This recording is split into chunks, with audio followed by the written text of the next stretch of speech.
of this particular conference and why this particular theme has been talked about. Okay. If you really look at it, there is a lot of changes, a lot of innovations has happened in this particular sector, the banking and finance, and especially since the opening of the Indian economy in 1991, the banking sector has witnessed various reforms to modernize the sector in line with global norms. That's where the major thrust happened.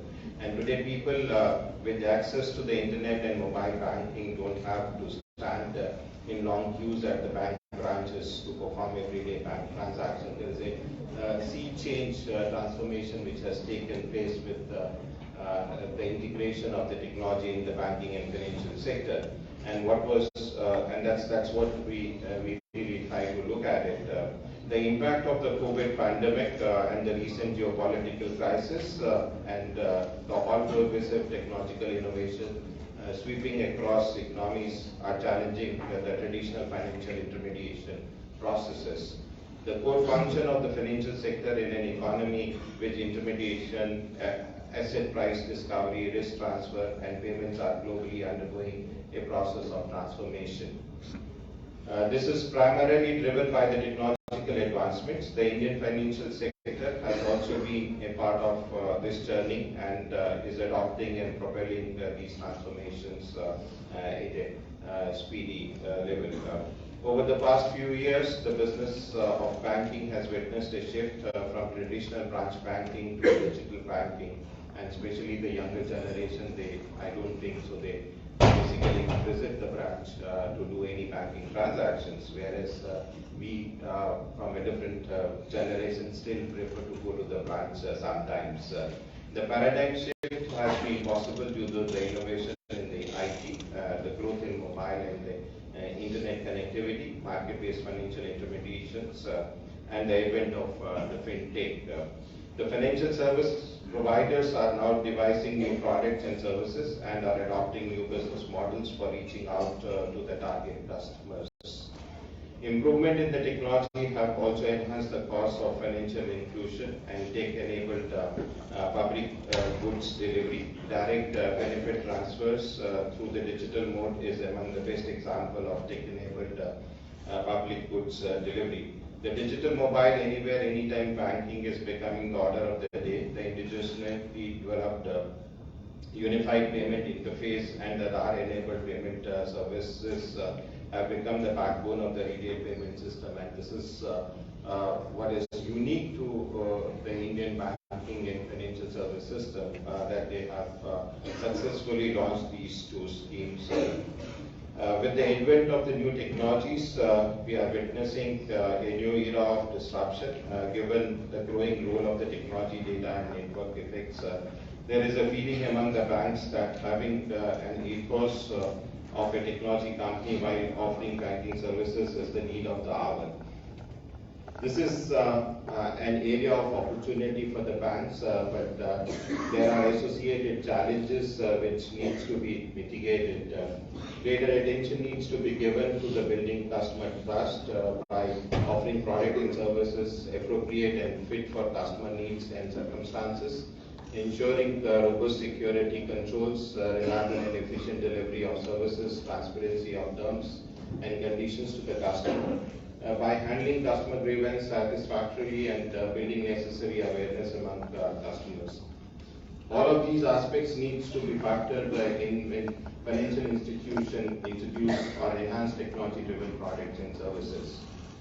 Talking about the opportunity, it would be relevant to note that what we have seen until now could be just a tip of the iceberg. The use of artificial intelligence and the machine learning to determine the creditworthiness of the client for small ticket loans by analyzing the data from a wide range of traditional and non-traditional data sources has the potential to enhance the access to the credit and marginalized customers. Here also it would be necessary to understand the associated risk and mitigate them suitably through various safeguards and precautions. Risk relating to cybersecurity, software development, limitation in transaction capacity, privacy of customer data, and data security needs to be factored in. In all these digital initiatives, the plan should also factor in those set of customers who may not be digitally savvy, because a lot of our population still live in villages and in the remote areas where the internet penetration is not so high, and those are the people who wants to engage physically with the bank. So it's important for the bank to basically offer the services in the two modes. At the end of the day, the bottom line is how technology improves the financial system in terms of efficiency, effectiveness, resolving bottlenecks in economic functions, and provide value addition to the customers. Collaborations between the finance and technology firms is important. The provision of the financial services through digital channels, including the lending through online platforms and mobile apps, have brought in the issues relating to the unfair practices, data privacy, documentation, transparency, conduct, breach of licensing conditions, etc. So thus, regulation requires collaborations with different regulators. When it comes to the technology, it may transcend regulatory or national boundaries. The most relevant example in this case would be the blockchain technology. Different blockchain platforms cannot be limited to the regulators or a nation. Another example can be the case of decentralized finance, in which the financial applications are processed on a blockchain with limited or no involvement of centralized intermediaries. So this poses a unique challenge to the regulators, as its anonymity, lack of a centralized governance body, and the legal uncertainties can make the traditional approach to the regulations ineffective. In the specific area of cybersecurity, RBI is doing a lot of work and recently conducted phishing simulation exercises for select supervised entities to access their emails, security standards, and cybersecurity preparedness. Besides, the cyber drills, which are conducted periodically, are being further enhanced in terms of coverage and periodicity. The increasing use of technology and the digital services has led to more incidents of digital frauds and customer dissatisfaction. So let me conclude by saying that we are in the midst of the technological revolution in the sphere of financial services. Technology and innovation per se are neither destructive or constructive. It is the use case that presents the responsible or irresponsible side of any particular innovation or technology. The trend of the technology-driven changes in the financial sector will continue in the future. Participants and the player in this sector will have to strive hard to remain relevant in the ever-changing economic environment by continuously improving the quality of their governance, reworking their business strategies and business models, designing new products and services with the customers in mind, ensuring operational resilience and risk management, and focusing on more efficient products and services by leveraging on the technology. The possibilities are immense only if we are ready to embrace them while meeting the challenges. With these developments in mind, I hope the 5th International Conference on Banking and Finance aims at bringing scholarly work of the participants and they will get a platform to share their exciting work and collaborate with each other for undertaking research. I wish the best to each one of you. Thank you.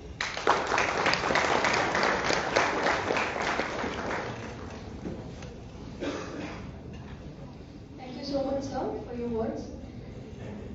It's our honor to have with us today Dr. Puneet Prakash, professor at Missouri State University and the keynote speaker for the ICBF conference today. Dr. Puneet Prakash is professor in the Finance and Risk Management Department at Missouri State University. He also holds the Baker Endowed Chair of Risk Management and Insurance.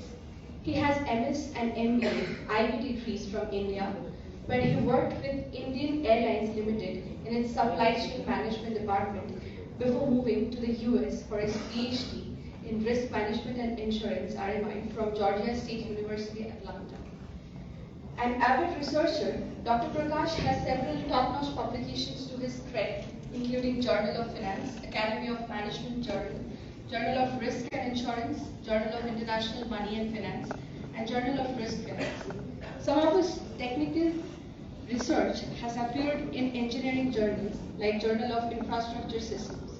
Dr. Prakash is a member of the International Council for the Industry of Association, RIMS, Risk Management Society. His doctoral students are now gainfully employed at various academic institutions in India as assistant professors. Prakash has taught a variety of courses in the risk management, insurance, finance, and financial engineering area. He also spearheads the Quantitative Enterprise Risk Management QERL certificate program at the university. In his current position as the Baker Chair, he is the point of contact for the IMI program at Missouri State. A graduate of IIT Kanpur, he has been a visiting faculty at IIM Udaipur and IIM Guwahati and is an ex-faculty of the Department of Industrial and Management Engineering of IIT Kanpur. He has given invited talks at IIM Indore, IIT Indore, and among several other universities. Now, I would like to take the opportunity to invite our esteemed professor, Dr. Shantanu Das, who has been inspiring the students of IMI Bhubaneswar through his experience. Sir, I would request you to kindly address our audience and formally welcome Dr. Puneet Prakash to our Institute's 5th International Conference on Banking and Finance.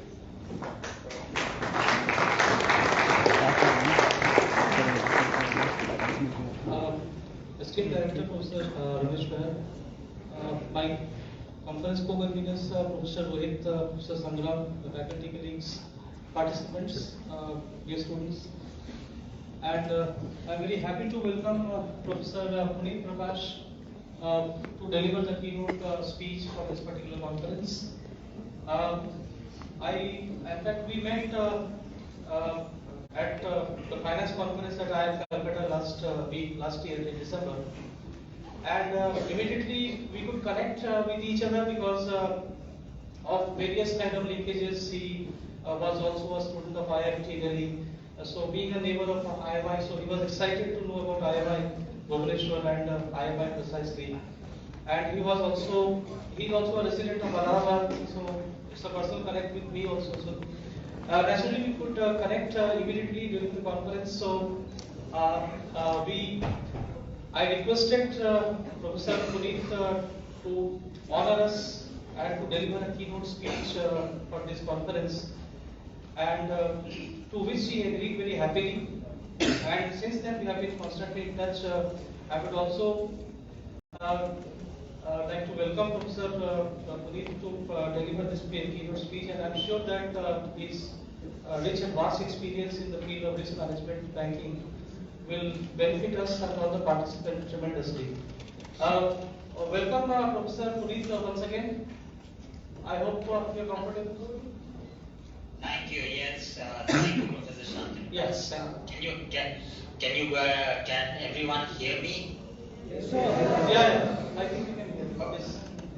Oh, okay. All right. So thank you for that introduction.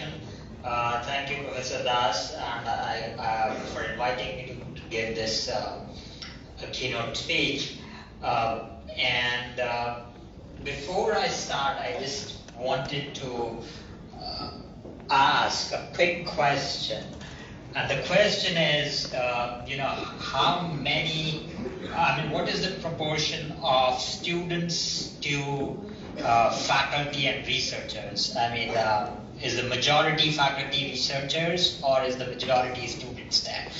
And that will determine, the depth to which I'm going to take this presentation.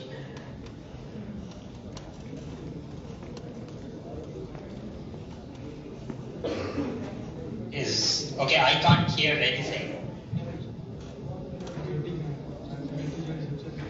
Now, Professor Puneet, many participants are there for the conference, faculty members are there, and students of PGDM are also here. Oh, okay. Yeah. All right.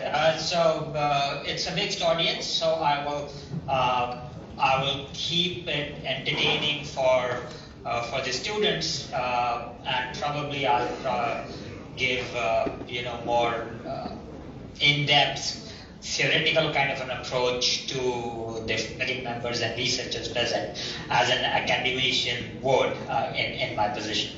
Is there a way I could share my slides? That's what I wanted to know. I'll probably need to be made a host. Yes, I think you can share the screen with us. Okay. So, see. Yeah. So that way we'll be able to see your slides. Okay. Will help you at the bottom. There's a share screen. Yes, Yeah. I know. Thank you. I'm going to share this. Yes.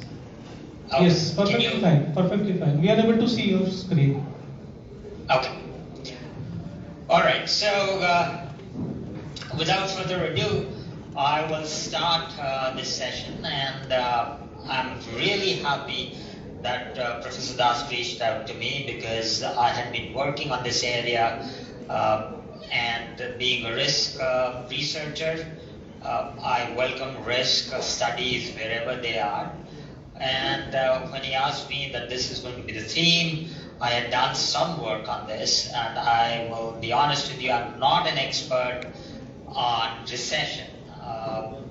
Because if you wanted to talk about recession, you would probably need to talk to, the Nobel Prize winners, Diamond, and Bernanke, and these are the people who made a career out of the Great Depression way back in 1929.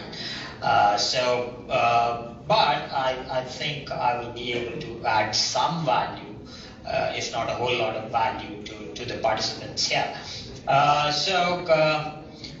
The agenda for today, when I spoke with Professor Das, and I started thinking about recession and preparedness, both of these phenomena, essentially, you can write volumes of books on these, right? And the three professors who actually won the Nobel Prize essentially have written voluminously on the recession and preparedness. So what I'm going to do is I'm going to take a little bit of narrow view. I'm going to convey some of the thoughts that have been expressed earlier by other researchers, and then I'm going to add my own thoughts to this, so that we get a well-rounded view of what the other research has said and what my own research actually has pointed out. So the first thing that I'm going to touch upon as per this agenda is going to be financial sector and the economic development relationship. Now, you might say, well, this has been established, this need not be revisited.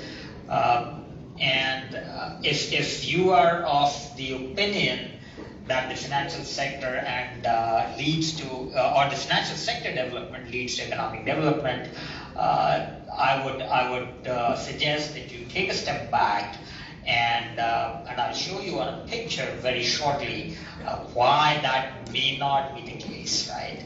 So we all talk about financial sector and the development of the financial sector and how it is intertwined with the economic development, but the relationship has been very weak. Then we will come to kind of role of banking and finance, and I'm glad that this is a conference on banking and finance, because what actually happens is when we start talking about finance and banking, people generally tend to mix these two up. And these two are very different concepts, and we will look at how they are different, and I'll probably end up throwing a little bit of historical as well as some kind of academic light on this.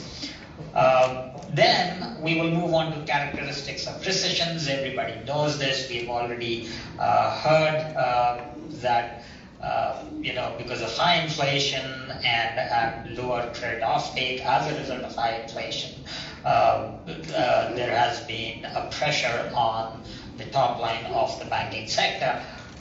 So I would look at some of the basic properties of recession. I'll tell you, some of the cautionary tale that we need to actually adhere to. But I would not devote a lot of time to what recessions are, because everybody knows what they are. Then we will come to the preparedness for this, and there are two things when I started pondering over this. Are we prepared as the financial sector? And that is one of the most difficult questions to answer, right? And the reason why I say this is the most difficult question to answer is, imagine a batsman who has played on the leg side all the sweeping shots all his life, and then suddenly he says, well, I'm going to play square cuts on the offside of the off stump because I've practiced in the nets, right? And we know it does not translate that easily into the field. So that question, to me, are we prepared for the recession, is premature to ask until you start playing during the recessionary period. But the easier question to answer is how to prepare for the recession. And there are some boilerplate strategies which I'm going to talk about. It has been mentioned in the literature. And then I'm going to add something of my own, which is we are going to implement practices of complementary organizations. And I'm going to look at a couple of complementary organizations, which are banks versus the insurance company. Now, again, we will end up defining what complementary organizations actually means here, because you cannot define a complementary organization in the following way. For example, there would be firms or industries which will do well during recessions, but not do so well during growth periods. And there will be firms that will do the opposite. And you cannot define complements using this definition, because it will be a tautology.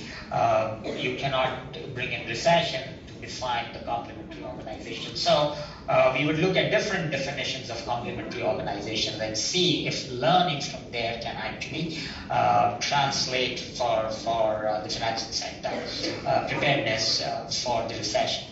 And then finally, being an academic, I'm going to give you a theoretical framework of risk and firm behavior analysis during the recessionary periods, and we will end there. So let us look at the financial sector and economic development relationship. Okay. Now this is a graph that all of you can actually plot. The data is coming from the World Bank.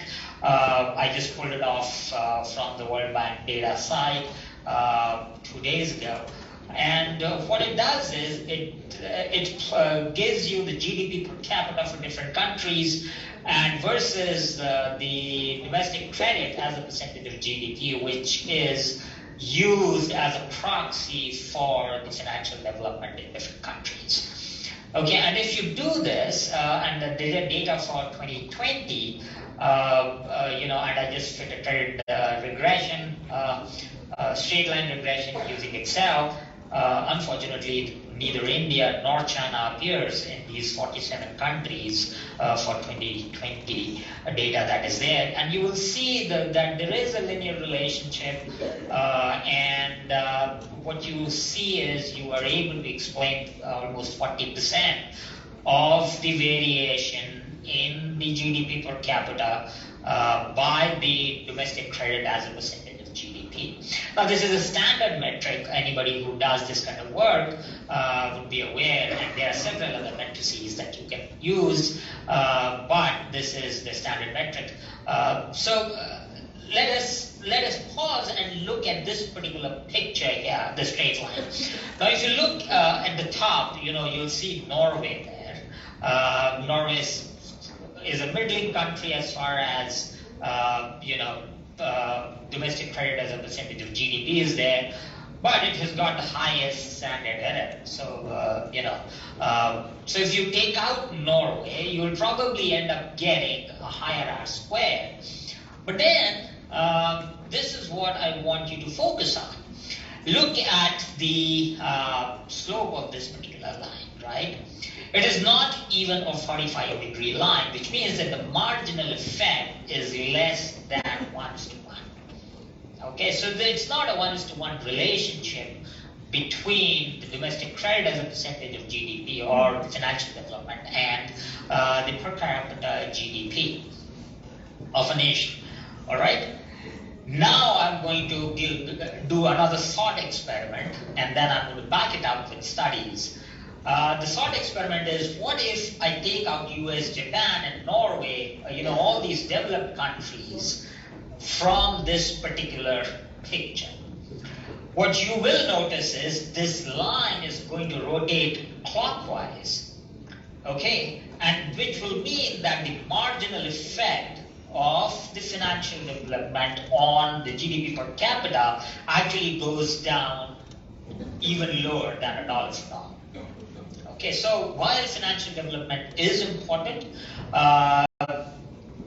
we cannot just say, well, you know what, it is obvious to us that unless you have a financially developed sector,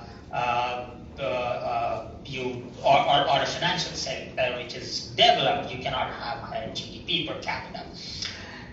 Now, research actually based out of some European nations and the Middle Eastern nations after the 2008-2009 crisis, using data until maybe 2014, what they have found is the following: that the GDP growth rate essentially breaks its relationship with the financial development after the crisis of 2008-2009, especially in those countries, in European countries which are developing. Now, and when I say the European countries which are developing, I'm taking out, let's say, the G7 countries belonging to Europe or the OECD countries, right? And then you're left with, let's say, 29 odd countries which are like Slovenia, Ukraine, and so on and so forth. And you will find that the relationship of the GDP growth rate with the financial development essentially breaks. None of the proxies of financial development, and we have seen one of the proxies here, and the researchers use 3 other proxies, that relationship that fails to show up. So while we are looking at the financial sector development and how recession is going to affect the financial sector development, and we always tend to think about that recession gets transmitted into the economy via the financial sector. That may not be true. Okay, financial sector has a role to play, but then for some odd reason, the economies have a way to insulate themselves from the financial sector. And this is especially true for developing countries. And there is a reason why I'm emphasizing this point. And let us go to the next couple of slides, and we will see why that may be the case. So this is a picture that we teach in Finance 101, right? And this has been taken from a Finance 101 kind of a textbook. What does the financial sector actually do? What the financial sector does is essentially, and the function of intermediation is, typically, you are taking funds from the savers, and typically when we end up thinking of the savers, and those savers will happen, in this picture, they are the investors also. They are on the right side of the slide. And then what banks and other financial intermediaries do, they take the money or the savings of the investors and then give it to the borrowers, which are primarily the businesses, right? Now, so you will see that the first row is of direct transfers, where the savers directly lend or participate with the business owners or the borrowers. Now, we are saying the borrowers essentially, but the savers could actually become equity participants or shareholders instead of lending the funds to the businesses. And then there is this indirect transfers, which can take place through either a bank or some other financial intermediary, like an insurance company or a mutual fund or SPAC or what have you. So if you look at the history of finance as such, and I was glad to hear Professor Abhiral Tiwari's name, because he does a lot of asset pricing studies, using fractional Brownian motion. But if you look at the asset pricing part, starting from the days of Markowitz, the asset pricing actually focuses only on the first kind of transfers, right? It does not take into account there is a financial intermediary. And if you look at the field of finance typically gets divided into corporate finance and financial institutions. And this is the reason why the top one, the direct transfers, essentially, when you're dealing with that, you're dealing with asset pricing, you're dealing with corporate finance, and when you talk about corporate finance, you're thinking about that the investor is directly able to invest into the businesses, and either through equity or through debt, and there's no need for a financial intermediary like a bank or an insurance company or some other kind of intermediary. But we know they exist, right? And so they must be providing some value. And you can get into what kind of value they are providing and so on and so forth. But theoretically, they are information intermediaries, they are providing liquidity and so on and so forth. In this particular picture, there are the savers on the right-hand side of the panel. There is this left side of the panel, which actually belongs to businesses. And whether you are transferring the funds directly or you are transferring via financial institution, there is a back and forth of funds using this kind of a mechanism. Now, there is one very important piece which is actually missing from this. Okay? Remember, this is market economics at its best, right? And the missing piece in this particular case is the government. All right? Now, if you are a macroeconomist, you will realize pretty quickly that the government as a borrowing entity of the funds typically plays a very, very, very important role, especially in developing countries. So remember, I talked to you about this breakdown of relationship between the financial sector development and the GDP growth rate after the 2008-2009 crisis, and primarily in the developing countries. And if you throw in government as a borrower, right, then as a consumer of funds, the picture actually changes drastically.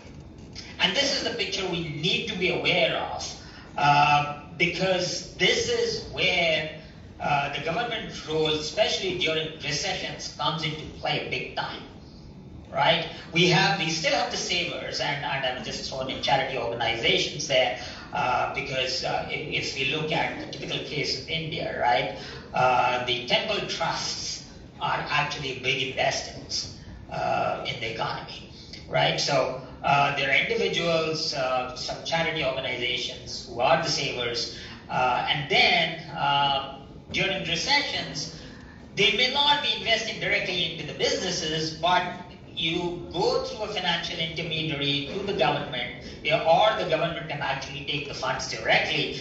Then the government gives it to the business and actually gives it back to the individuals and promotes consumption. Okay, and that's the macroeconomics, where the role of the government as far as fiscal impetus is concerned during recessions comes into the forefront. So please keep this picture in mind, that because whenever we start talking about market economics, this is the piece that we generally tend to overlook. Okay, so what are the characteristics of recessions? And I'm not going to actually devote a lot of time on this. Some of the observations that I'm going to make is, of course, there is a liquidity crunch, right? You cannot buy and you cannot sell whenever you want.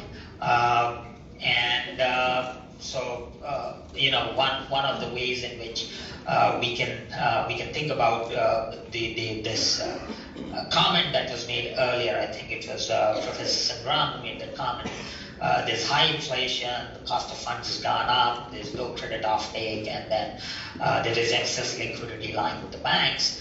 But then the opposite also happens in the recessionary periods, and we had seen that during the slowdown of 2008, 2009, when the banks did not even hold enough capital, and they essentially, would be holding on to the funds of the depositor for longer durations in order to meet the regulatory requirement. And one of the anecdotal stories I'd definitely like to tell is, if you were making an international transfer from the rest of the world to India, right, and it will be done in 48 hours prior to the 2008 crisis, using whatever transfer mechanisms that you might think. But during the 2008-2009 crisis, the funds would take around 10 to 12 days to reach the beneficiary in India. And the reason was you will transfer it to your bank here, and the bank is going to sit on it for 2 or 3 days, shoring up its own regulatory reserves, then transfer it to some other bank, which will be sitting in New York and London, and then they are going to sit on it for 2-3 days and then transfer it, and then they'll send it, and then it will be reaching the depositor. So that is something that would happen in a recessionary period. There is a credit crunch, and we have seen this starting from the Great Depression, that banks are fearful of lending, and even if there is a borrower, they are going to become very strict. They will, curtail the borrowing limits. So there is capital rationing that ends up taking place, and that actually hampers development if you are looking at the previous slide that I had shown. There is rise in unemployment, and there are layoffs that happen. This typically happens in hire and fire kind of economies, but there is definitely a rise in unemployment. Project-based industries, certain industries tend to do worse than others, like construction, right? They have high gestation period, they are building products to order, they are batch producing, so they have a deeper impact on this. The biggest challenge that you see during recession is that consumers tend to pull back consumption. Okay? Now there is a paper that has just come out, and this is, I think, a 2021 piece. It has got nothing to do with recession, but it has got everything to do with the COVID pandemic. It is a journal of finance paper. And the authors are arguing there that when the consumers pull back consumption, right, the savings probably will go up, but it doesn't get invested. And what it actually ends up doing, it ends up prolonging the recession period. The severity might actually go down, right? But the recession or the slowdown gets prolonged. And it is at this point in time that an early fiscal stimulus by the government actually becomes a very desirable intervention. So we have seen this, and there's nothing new that I'm talking about here, but there are nuances that we need to take away. For example, the nuance of liquidity versus credit, right? And 2008, 2009, if you talk to anybody from Lehman Brothers, they will say, oh, we collapsed primarily because of liquidity. Nobody would be willing to lend us. And typical academic retort to that was, well, nobody was willing to lend to you because you were so highly levered. You were a credit risk, and that's why nobody was lending to you. So, where one ends and where the other begins is an open question. But there are nuances there that we need to be aware of. Similarly, some industries are going to suffer more than the others, and we need to be cognizant of that fact. So I'm going to skip over the question of are we prepared? For the audience here, I'll suggest I will spell out my thought process. My thought process is, well, we are headed into a recession globally, right? And if you're looking at one of the connections that India has with the rest of the world, global world, right? You might say, well, if recession hits India, well, is it possible? And obviously, because India is integrated to the rest of the world, you might argue, well, yeah, it's a possibility. What is the probability that it's going to hit India? According to me, it's a very low probability. And the reason is, well, 67% of whatever you are producing, you are actually consuming within India. Right, so the consumption is pretty robust in India. We are not an export-led kind of an economy like China, right? If there is a slowdown, there is robust demand internally, which will probably, tide us over. And if you look at the foreign direct investment that is taking place in India, I think we hit the highest last year in 2022, some $85 billion. And all you need to do is follow Invest India, and they will tell you exactly, how they've done. So I think the reason why the rest of the world is coming to India is because it is expected to buck this trend of global slowdown that is expected in the second half of this year. So I'm going to discuss some of the boilerplate strategies. Hello? Yes, please, we are able to hear you. Okay, all right. Yeah. So some of the boilerplate strategies like diversification, right? And we are talking about diversification, and we are not talking about diversification just across product lines. We are also talking about diversification.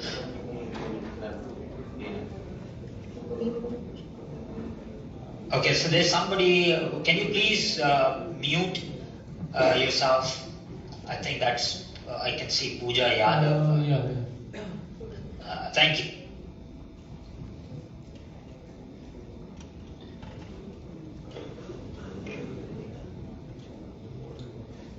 Can you hear me now?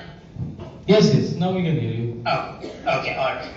So I think if you're talking about diversification, there is product and geographical market diversification. For this audience, I don't need to tell you anything more than that.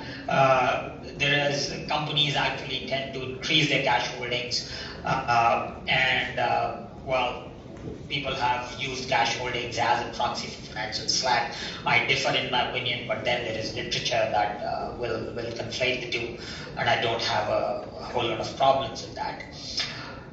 But then you will see the following. There is going to be a drop in the top line of any business. And then what actually happens is if there's a drop in the top line, naturally cost efficiencies and cost strategies come into play. And the cost of goods sold would probably be the topmost priority for all. And that is a double-edged sword. We've seen that layoffs are going to take place. We've seen that marketing budgets get reduced. Now, if you're a marketing professor, you're going to say, well, you know what, you should actually do some proactive strategic marketing at that point in time.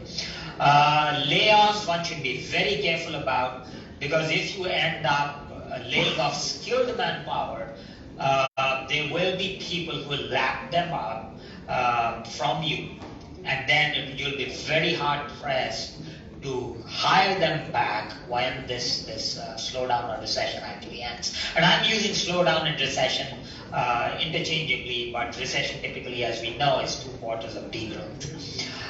Some of the revenue strategies that especially banks would tend to follow is the following. They are going to lower the fees and in order to try and widen the base from which they would earn revenue. That is a double-edged sword, according to me. Again, I'm all for foregoing complex growth strategies, but lowering the fee essentially is going to squeeze your top line. Remember, some of the things are outside of your control at this point in time. And then, if your base does not expand, you will again go back to strategy number 3, which is trying to cost contain. The last one is equity put, and a lot of you would be probably aware of this already. This actually happens in the catastrophic equity put option market, and the example that I'm going to give you is an equity put. In 2009, there's a bank in the US, actually, they went in for an equity issuance after the crisis had started sometime in July. They did this sometime in October at $55 a share. And the share actually fell to $43. But what they had was the right to sell equity at a predetermined price. Now, typically, this actually happens in a catastrophic equity market where you reserve the right to issue equity at a higher price if a catastrophe hits, right? So think about, let's say, what is happening in Turkey these days.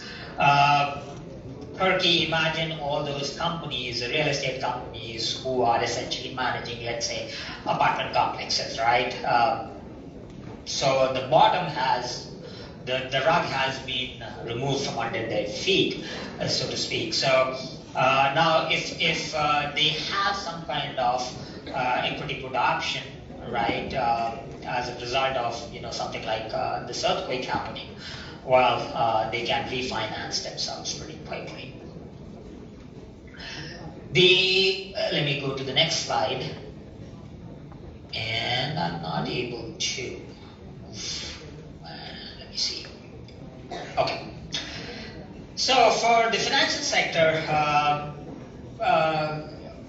what the conclusion that I've come to is we should not be watching what the regulator actually does and when they are going to actually step in. Okay?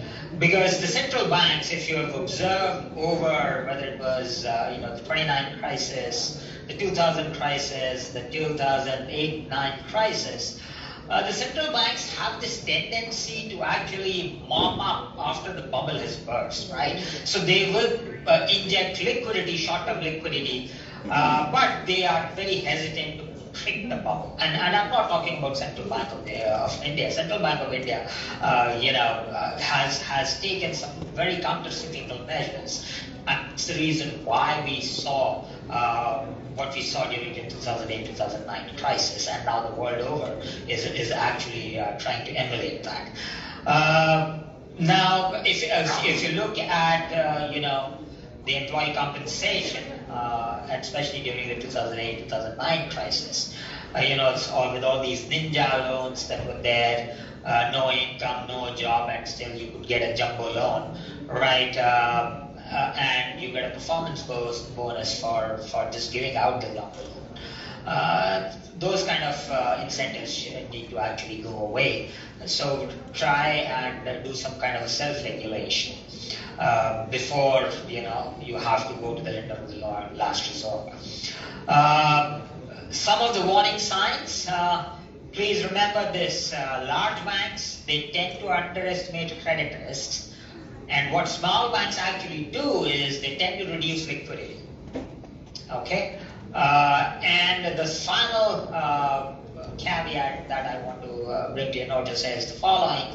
Please, as a result of following the herd that actually happened in 2007 crisis, you will end up creating excess supply. So think about what was mentioned earlier. There would be, low credit offtake. There is funds flowing into the Indian banking sector. The inflation rate is going to be high. If the banks are flush with funds, they would want to, give it out as loans. They will tend to lower the underwriting standards, lower their fee, just give out the loans, and then it's going to come back and bite you later. Okay, in the form of defaults. The other thing that some of my research has actually shown is, and this is true for some there's some systemic risk analysis, especially true for India, is the following. Some of the private banks, what they will do is they will test the borrower by making out small loans, and then 2 or 3 loans will be made, or repayment of the loans will be made in full on time, and then the turn for the large loan comes, and they will syndicate this with the public sector bank. And of course, there has been established history, but then now the public sector bank would be the major lender, and that's what that's where this warning sign that large banks would tend to underestimate credit risk, because the systemic risk has been passed on from the smaller banks to the larger banks, and we need to be aware of them. All right, so one of the lessons for preparedness is that you should try and learn from complementary organizations. And when I say complementary organizations, the way I'm defining this, the complementary organization to an insurance company is a bank, and vice versa. And the reason why I say these two are complementary is that if you look at the bank's balance sheet, most of the risk of a bank's balance sheet comes on the asset side, right? On the loans, which are the assets. And banks are particularly very good at the contingent risk which appears on the asset side. On the other hand, if you look at insurance companies, the risk for the insurance companies actually comes on the liability side of the balance sheet, right? These are the liability reserves that they have set aside, and they're particularly good at managing the liability. So this is a study that we had done, and we realized that if banks are also underwriting the insurance risk, right? And I'm using the word underwriting because that means that they are carrying the insurance risk. Typically, then the discretionary accruals and discretionary earnings of such bank conglomerates actually goes down. Okay, and one of the possible pathways that is suggested is that the CEO or the management discretion actually goes down, because think about a bank that just takes over an insurance company, right? The bank actually, and the CEO of the bank becomes the CEO of this behemoth. And the CEO wants to do certain things that he's used to doing with the bank. And then the chief actuary of the liability operations comes in and says, no, you cannot do that. Right? And that's where, so what we have seen is that there is a lower discretionary realized capital gains, there is lower discretionary loan loss provisioning if a bank is actually underwriting insurance risk. Now, whether that is a good thing or a bad thing, we would look at the theoretical side to figure it out, but you are curbing some kind of discretion of these banks if you are looking at the complementary operation of insurance. The dichotomy of big banks and small banks I already touched upon. Please be aware of the loan syndication practices. If you're a big bank, please be aware that on average they tend to underestimate the credit risk. And then the loan syndication practices probably need to be changed during recession. If you're an insurance company, if you're a financial intermediary, during a recession, please remember, insurance companies also have it hard, and then the pooling mechanisms need to change. There should be, recontracting of the reinsurance contract. There should be bundling and unbundling of the products, and some kind of organizational structural change, if you will, needs to take place. So let me go back and link the CEO discretion, whether it is good or bad. And when I talk about CEO, I'm thinking about not just the CEO, but the entire firm in the sense that the shareholders who have delegated the day-to-day management, so there is an agency issue here, where the CEO has more control over the assets while the owner is somebody else. Okay, so this is how the risk-taking ability will lie or the risk behavior of a particular bank or a particular company is going to lie. Okay, so typically if you look at the assumptions that we make in finance, the assumption is that firms are supposed to be risk neutral, right? Which essentially means if you're going to plot the value function of a firm on the y-axis and you're trying to look at the wealth of a firm on the x-axis, it's a linear relationship. You are risk neutral and you are just being governed by the expected wealth rather than the standard deviation of wealth. And then you try and see, and I'd like you to focus on the picture on the left-hand side. So think about a firm that has, let's say, $100 million or that on the x-axis, and then it enters a recessionary period, and this wealth starts reducing, right? And then it hits a certain threshold. We are calling that threshold an arbitrary threshold of $20 million, but below this threshold, it is finding the firm starts finding payment of the liability extremely difficult. So it has to engage in sale of assets, and for the sale of assets, typically, if this becomes a fire sale of assets, the market comes to know about it.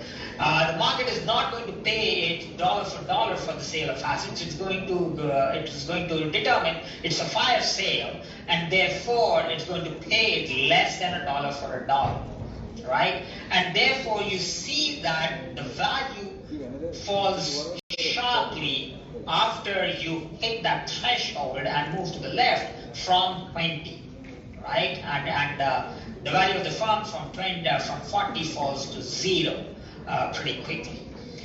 Now, if you look at this particular kind of function, this is essentially a concave function, and we know that if you see a concave function and think about the utility of the individual, this is a diminishing marginal return kind of a function, and you will see that this is typically a risk-averse behavior, right? Now, as opposed to this, the other part of the function that you might see is the following. And both these functions have been suggested in the academic literature, and we need to figure out where the firm actually lies during recessions. The other framework has actually suggested the following. There are two kinds of firms: fundamentally good firms and fundamentally bad firms. And you are thinking, when you talk about fundamentally bad firms, you're thinking about, let's say, firms that have high agency issues, right? So, and these two kinds of firms move parallel to each other in terms of value versus the wealth axis. So, there is this particular firm that actually, gets into a recession. We all think it is a good firm. The value keeps on decreasing just like it does in the left panel until it hits 20. And then, lo and behold, you realize, well, all these agency issues come to the fore, and it loses its reputational capital, and it starts moving on the other line, which is meant for the fundamentally, not so good or a reputational firm. So there is this gap that you see, that incept fall in value. Okay. Now, if you look at that particular picture on the right-hand side, that is not a concave function. That is essentially a convex function, and convex function in the value is going to incentivize risk-taking behavior. Right? So this is what you are going to see when bad times hit. Right? Firms will behave with one of these two frameworks, and all you need to do is go back, look at how they have behaved, and it need not be a recession. Just run some simulations and give the shocks to them and see how they end up behaving, right? And you will be able to place this in this particular framework, and then try and make a judgment if you are an investor. So this is from the investor's point of view if you are analyzing a particular firm. This is not about preparedness of the firm as such to face the recession. It is preparedness of the investor in these firms when a recession hits. So that's all that I had to share with you. I think I have done my half-hour presentation. I was not keeping time. I may have taken more than half an hour. If I did, I apologize to the audience here. But these are some of the references that have been used. Thank you, and I'm open to questions now. Thank you, Professor. So, any questions from the audience?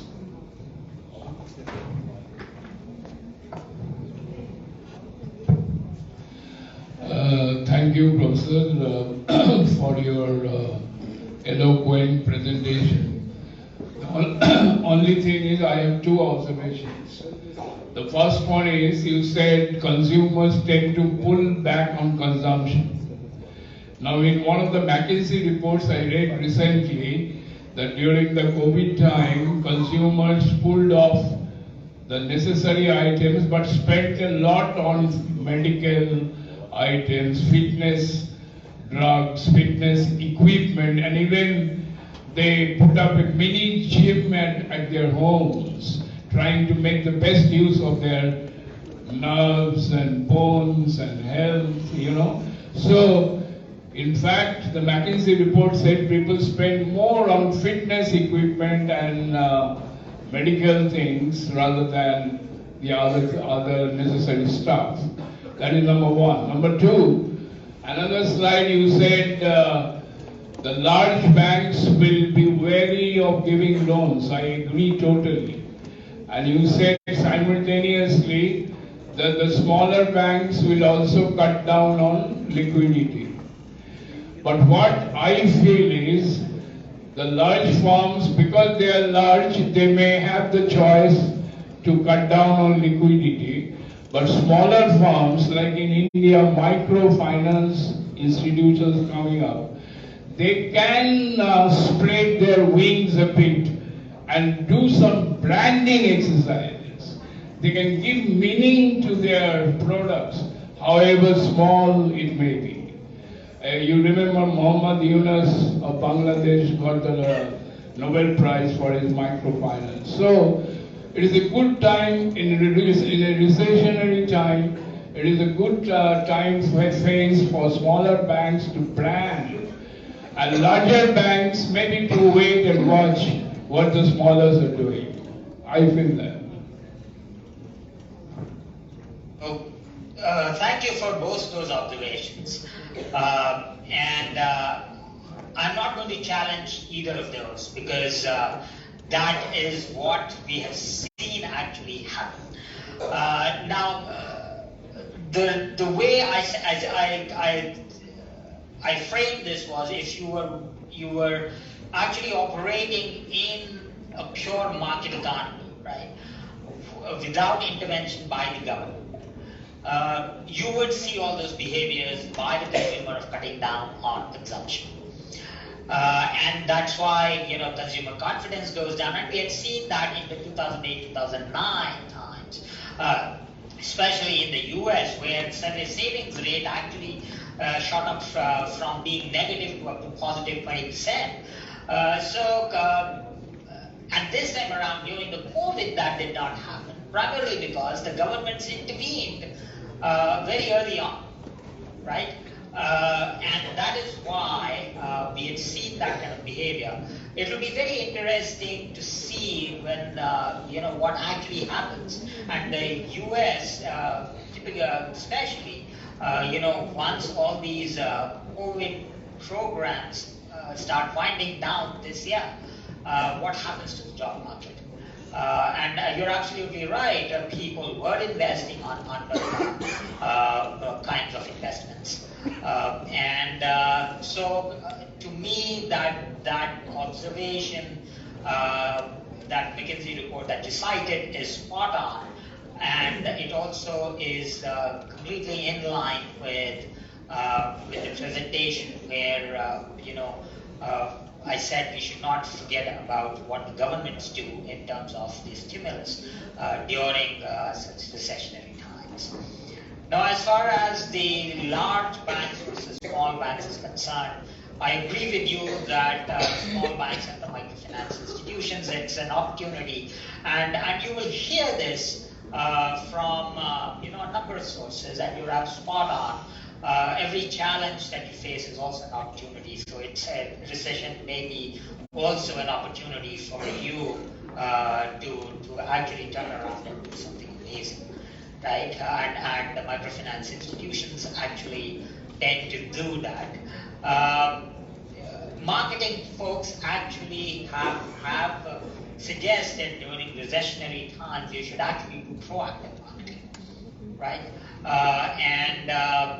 I do not think that is a very wrong thing to do, and I would definitely say that if you are going to lay off people, and I said that if you are going to lay off people and you're going to cut down your marketing budgets, please remember that this will probably have a cascading effect down the timeline, in the future. So yes, thank you for those observations. But I don't disagree with your observations at all. Thank you. Thank you, Professor. Last question. Professor, I have a specific question on the mediating influence of government between the borrower and the lender, which you began with. So, can you throw some light on how exactly to measure this mediating influence of the government, specifically during recession times? We know there are many instruments to measure the efficiency of government in managing financial instruments. But during recession, do you have any specific instruments? That is the first thing. And when you say that India is expected to buck down the trend of global slowdown, and you attributed the reason to more than 60% of India's production is self-consumed, it is not exported, and that is the major reason, that is what you had attributed. But shouldn't we actually look at the mediating influence of the government? Like if you see in the recent times, UPI payment has been activated with the government of Singapore. So rather than say that we are able to buck down a recession because we are a self-consumption state, shouldn't we actually look at the mediating influence of the government using some specific instrument? Okay, so that's a specific instrument of the government. I'm going to give you a 30,000 feet view of what the governments actually do, rather than give you a specific instrument.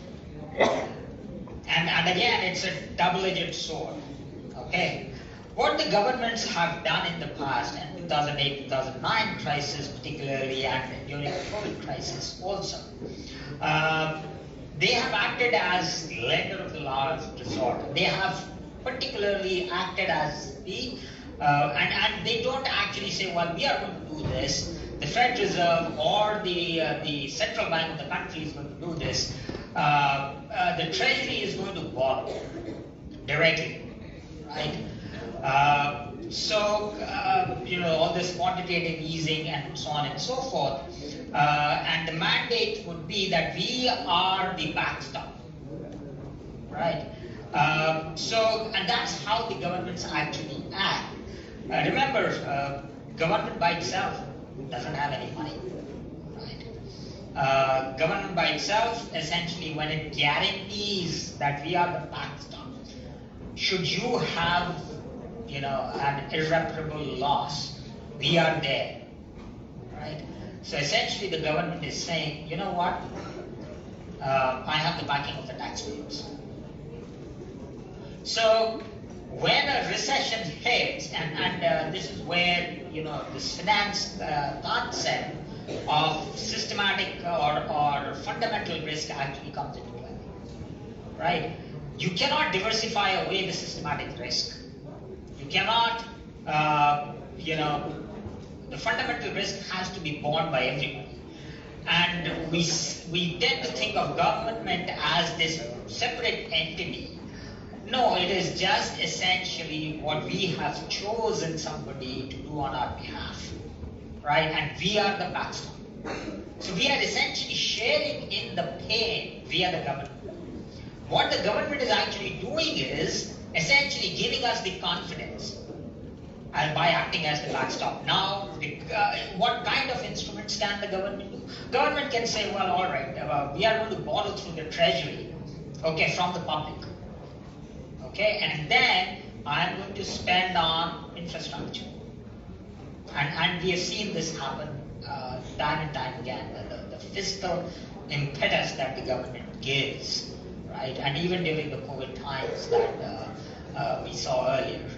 So that is, does it lead to moral hazard? Yes, it leads to moral hazard.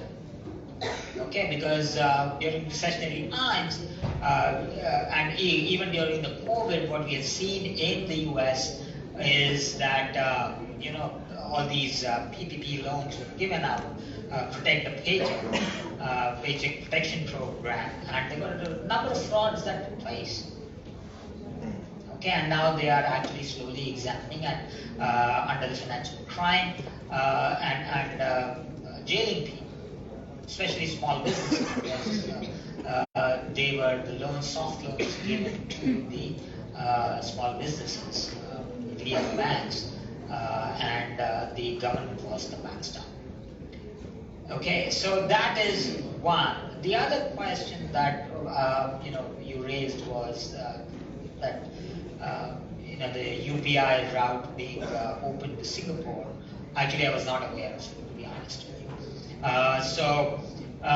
But regardless of whether the UPI route is open or closed,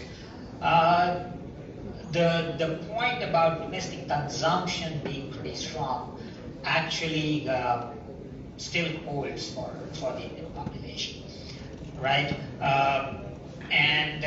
But there is a caveat there, and the caveat that I would want to bring up now is the following. Banks until now in India have been very top-line focused, okay? Because there has been an untapped market until now. They were unbanked population. All you needed to do was, now you can actually, all you have to do is just reach the consumer and you'll be able to make a loan. Or you send somebody with a tablet and who's hooked onto your system and they will be able to do that. And the attitude of the banks has been, well, you know what, just chase the revenue. And that during a recession is going to come back and bite you. Okay, so that is something that we need to be aware of. But if banks have not been paying attention to their cost of funds, primarily because the top line looked so good, they will probably have to start looking at their cost very closely. But would the consumption hold? I would still think. And again, remember, I'm thinking about in the contrast with China. When everything happened in 2008, 2009, one of the things that hit China very hard was they were very export-oriented. The consumption, and they were actually told that unless you boost your own consumption, you'll fall into greater debts next time around. So I think that pattern is going to hold for India. That the consumption growth, it's going to come down a little bit, but as the speaker earlier suggested, if the government steps into the fiscal stimulus, it may not go down at all. So that's all I have to say. Thank you. question for your powerful and insightful answer. I want to ask a question. Yeah, go ahead. Sir, very good morning. I am Ajay Kumar Yadav from Maharashtra. Sir, actually in your theoretical framework slide, you explain about the risk aversion and risk taker and also conventional incentivized risk factors. What time more?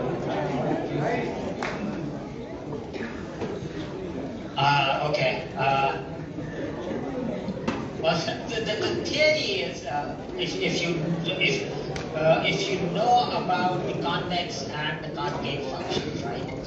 So, for example, y is equal to the root of x is a concave function,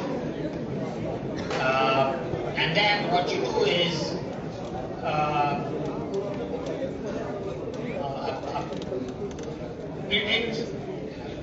it's easier to explain in terms of some kind of mathematical equality, but I'm going to try and visualize this for you,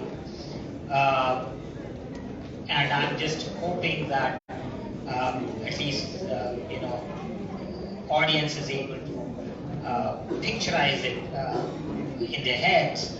So y is equal to square root of x is a function that goes like that, right? And y is equal to x squared is a function which goes like this. Okay. Now, if you take a chord joining any 2 points in a convex function versus a concave function, in a concave function, the chord is going to lie underneath the curve in the concave function, which essentially tells you this. If you were to toggle between those 2 points of wealth, right? If you can do away with that toggling between those 2 points of wealth by paying a risk premium, a risk-averse person will pay a risk premium because they will be better off because the function is concave. Okay, so they will pay a premium to get rid of the risk. But if the function y is equal to x square kind of a function where the chord is actually lying above the curve, right? If you toggle between those 2 points of wealth randomly, 50% at their lower levels, 50% at higher levels, and if the person is a risk taker because, well, you see a convex function now of the type y is equal to x squared, then that person is going to take risks. Alright? So that's a Gapler's function. Okay? Because what happens is they will say, alright, because the chord is lying above my utility function, so if I take a risk, I will be somewhere along that particular chord joining those 2 wealth levels, and I'm better off than a deterministic scenario where there is no uncertainty.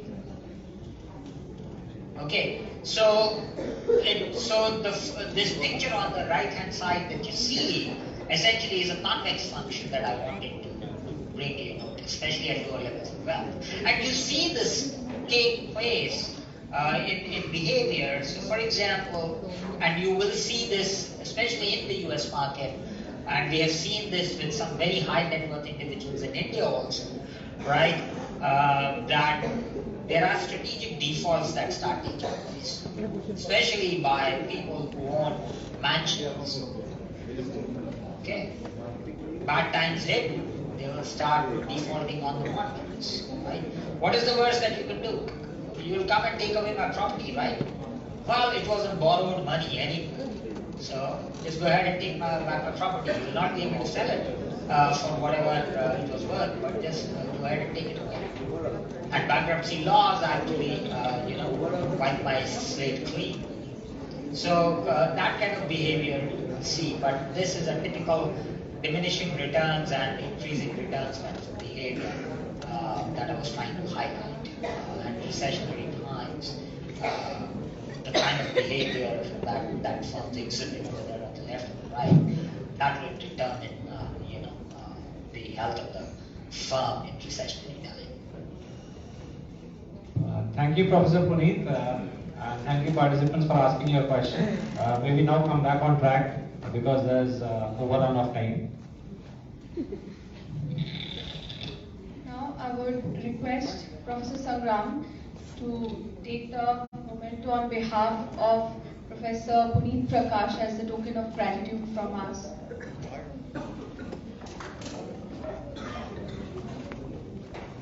Sir, I am receiving on your behalf. You can publish.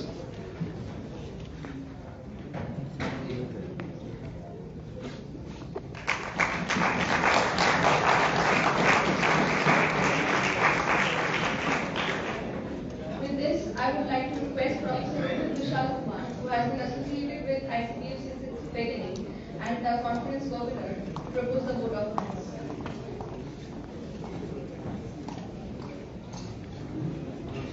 Thank you, Pastor. Good morning to all of you. It gives me immense pleasure to stand in front of you today and propose this vote of thanks.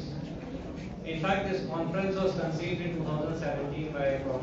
Das and myself, and at that time it was questioned as Annual Conference of Banking and Finance, and today it is International Conference of Banking and Finance. So in these 5 years, there has been a lot of up and downs in the journey, but we have persisted and we are here. First and foremost, I would like to thank Professor Puneet Prakash, Professor of Finance and Risk Management at Missouri State University, USA, for taking time off from his busy schedule and delivering the keynote address.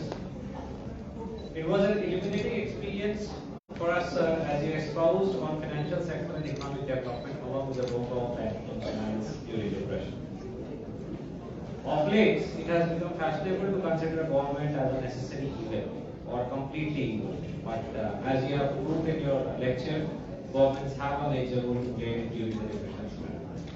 And in fact, the question that one of the participants asked brought me to a very interesting study which I came across while working on a paper. During the COVID-19 period, Malaysian and Indonesian researchers were focused on understanding how credit is transferring down to the lowest of the low. Whereas Indian researchers were more focused on understanding how can we integrate more fintech into our systems. So there is a dichotomy somewhere we need to figure out, because without humans we don't have an economy, right? Next, I would like to thank Professor Ramesh Behl for his unstinted support over the last 5 years for the conference. Thank you very much, sir. Thanks to Professor Shantanu Das and Professor Sangal Jaina for being my convener and the co-convener in the conference. Thanks are also due to Professor Devidatta Patnaik and Professor Atul Kumar Tiwari for agreeing to take the workshops on bibliometric analysis and publishing in high impact journals. My faculty colleagues at IMI Bhubaneswar for their enthusiastic support for the conference. Thanks are also due to the participants of the conference, because without your participation, the conference does not get the caliber or the quality that it deserves. Special thanks to the staff of IMI Bhubaneswar and the members of the Finance Club and student volunteers. I would like to name them because they have worked long and hard over the days to make this conference a success.